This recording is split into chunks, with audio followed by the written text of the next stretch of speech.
Many of the tombstones at the cemetery are very ornate, such as this round globe by Mr. William Walker. And if you look at just a little bit to the right, you'll see some very, very tall spires, almost Egyptian style. They go up about 20 feet into the air. This is the Mary Baker Eddy Memorial. She's, of course, well known as the founder of the Christian Science Church. Very elaborate memorial sitting on the edge of a small pond in the middle of the cemetery. Very scenic. Now you can see the Mary Baker Eddy Memorial from the exact opposite side. We've walked all the way around the pond on the back side of the memorial, or perhaps the front side, depending on your viewpoint. You can see the memorial with the shrubbery in it and the little pond behind it.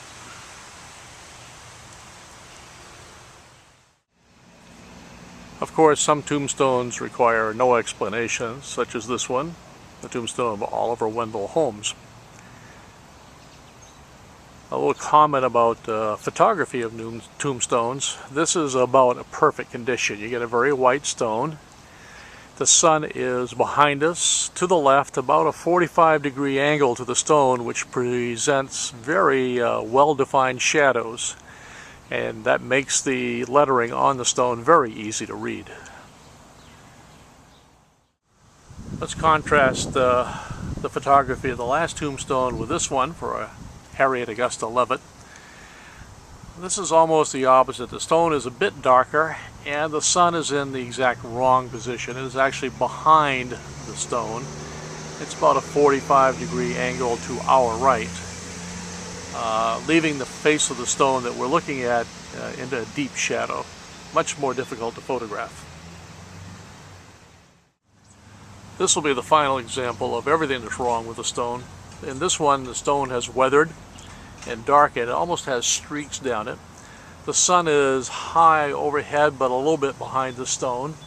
And as a result, it's all very shadowy. We're in a shadow under a very large tree, making it much more difficult to read this stone. The advantage on this one would be to return early in the morning when the sun would be behind us, and we'd get much more light on it.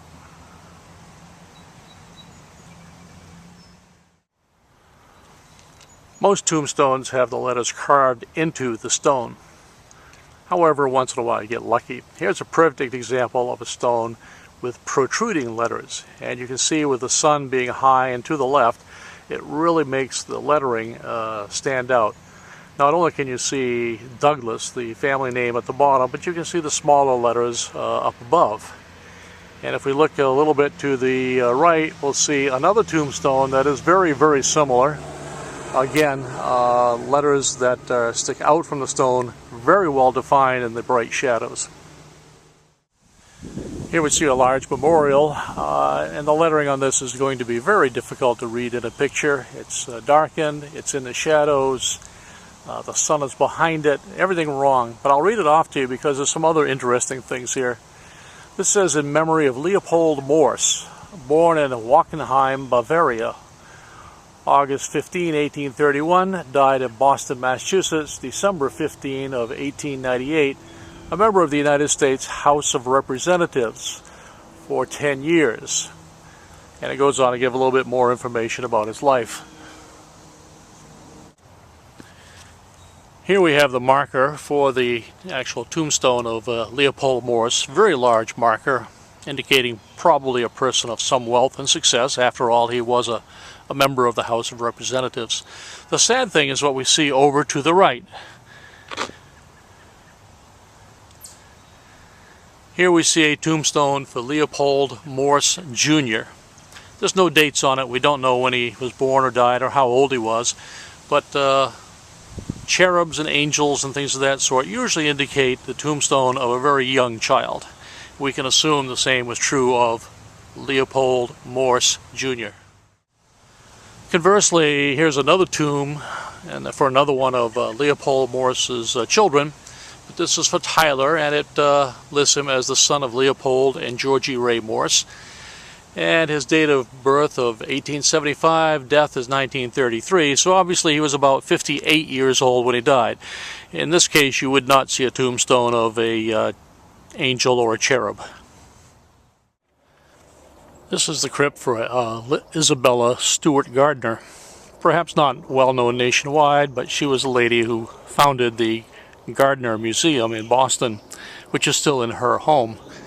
This crypt is done in both Greco and Roman style, perhaps a little bit of Egyptian thrown in. Very ornate, very large, typical of those of great wealth in the Boston area back in the 1870s.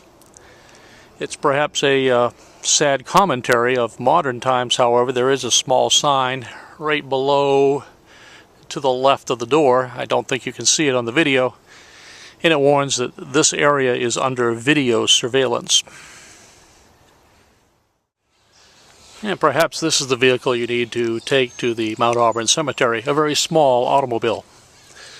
Well, of course, I'm just kidding, but keep in mind that this cemetery was originally laid out in the 1830s and expanded a number of times through the 1870s and 1880s, and was designed, all the roadways were designed for horse and wagons. There are no very sharp hills. There are some hills in the cemetery, but the roads tend to avoid them and go around the hills. The idea being that a horse, or 2 or 3 horses, 4 horses, whatever, would have a difficult time climbing the hill. The roadways are also very narrow. They have been paved over the years. I'm sure they were not paved back in the 1800s. But the fact is they're narrow and winding, and coming into this cemetery with a large SUV might be a frustrating experience. Definitely not recommended. This is the tomb of William Frederick Hardin, obviously a man of some wealth. He started out impoverished as selling railroad tickets for a railroad in the Boston area. I believe it's the Boston and Providence Railroad, I'm not sure.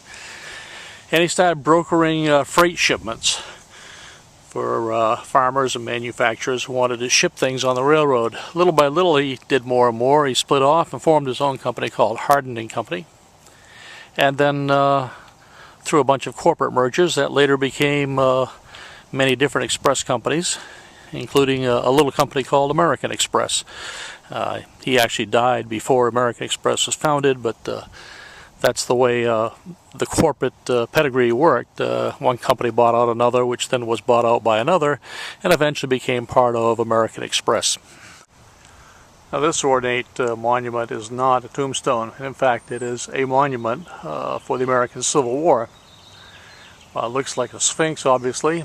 The engraving on the side says, "American Union preserved, African slavery destroyed, by the uprising of great people, by the blood of fallen heroes."